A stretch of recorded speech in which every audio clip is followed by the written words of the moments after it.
This page is Dr. P.V. Vartak, and we're covering the word lingam to take away the misconception of that lingam is a sex organ, which is marketed all over the world. It shows just how vulnerable we human beings are when we don't know the culture or if we don't know the language.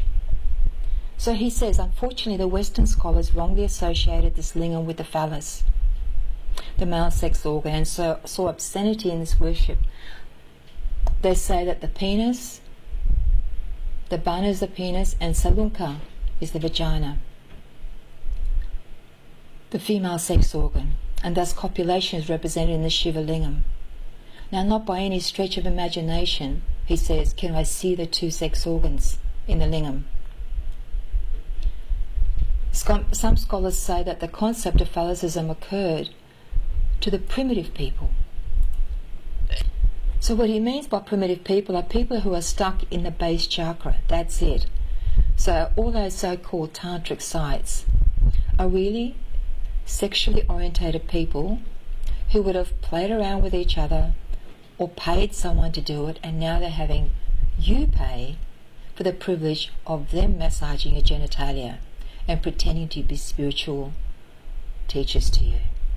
Don't fall for that, because this is the fact, this is truth, and now you know where to research. So, the primitive people that started the Shiva lingam worship, it is established fact that the philosophy of the Upanishad has made the thinkers of the modern world almost blind by its dazzling light of knowledge. The people who attain such high quality of wisdom and philosophy cannot be condemned as primitive. These philosophers were worshipping Shiva lingam. How can that be a sex symbol? Can a man who's got his own sex organ ever go to the temple and see the same thing there? That's impossible. So we're making total sense. Those who say Shiva lingam is a sex organ are themselves primitive. They cannot see anything outside sexuality. If any stretch imagination to that extent, we can say that the cross, which is Christian worship, is also a sex union. The horizontal bar represents the vagina, horizontal small bar represent vagina of the female, and the vertical bar piercing through it is a penis. Now, if Shiva lingam is a symbol of sexual union, the cross is equally the same symbol. The only difference between the two is the art. Shiva lingam is quite artistic, while there is no art in the cross. Being primitive, they have represented it only by lines. Now, why did this sense of phallicism arise? And people took the wrong meaning. It's taken as a word suggesting sex, but its original meaning is a sign or symbol.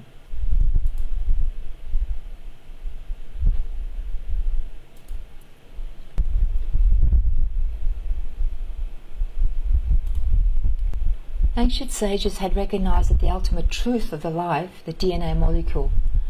They defined it as Shiva and started to worship it. For the worship of Shiva for ordinary laymen, and for the sake of further studies for the pupils, the rishis had to bring forth a symbol. The sages prepared a model according to their vision, and this model of DNA is the Shiva lingam. So there you have it. The Shiva lingam is your DNA. There is no form to Shiva. Neither human nor animal nor any other figure is present in Shiva. As we have seen so far, how can it represent sex organs? So let's proceed to the details of Shiva lingam. There's a central pillar surrounding and spiraling around the bana. There is a cobra or a snake and a special mark on the forehead. Now we know the DNA molecule is a helix. The modern scientists compared with spiral staircase and call it double helix, while the ancient sages have compared it with the spiral of a cobra. The cobra takes support of bana. DNA takes support of nucleus. The ancient comparison depends more on reduplication. The reduplication of DNA fiber mimic the copulation of snakes. The snakes is a living thing like DNA. But the staircase is not living. The modern scientists Watson and Crick have prepared a model in 1953 of a spiral staircase to depict DNA molecule, while the ancient sages have prepared a model to depict the same DNA, and the model is Shiva Lingam. To have the sense of life in that model, they thought the spiral of the cobra and make it reach a common man. They put forth an idea of Triponda Ganda, a sacred mark drawn on the forehead with our 3 fingers dipped in a sandalwood paste. Quite an ingenious representation.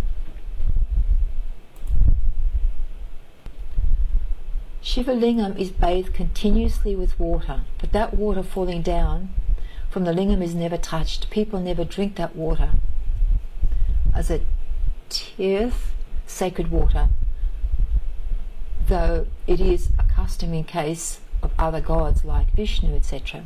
The fear about water of Shiva has a root in the experience of the remote past, when experiments were done on this atom model. The sages knew that the water did not remain potable. It became heavy water due to radiation from the lingam. So they ordered the pupils not to touch or drink that water, and not to cross it when it flows away. It is because that heavy water may affect the genitals and make them infertile. This tradition came up to us without the scientific knowledge behind it. Shiva Lingam was always placed near a river because they were doing experiments on atoms, and they knew that if some accident takes place, there will be radiation fallout. And to save them from that radiation hazards, the only way was to jump into the river and remain immersed in the river. Now, all these traditions point to the presence of knowledge of the atomic energy. So they were way more advanced than we are now. Now, he continues, our sages recognized all these facts and depicted in Shiva Lingam. As one can never encircle the universe, it is told not to encircle the parambulate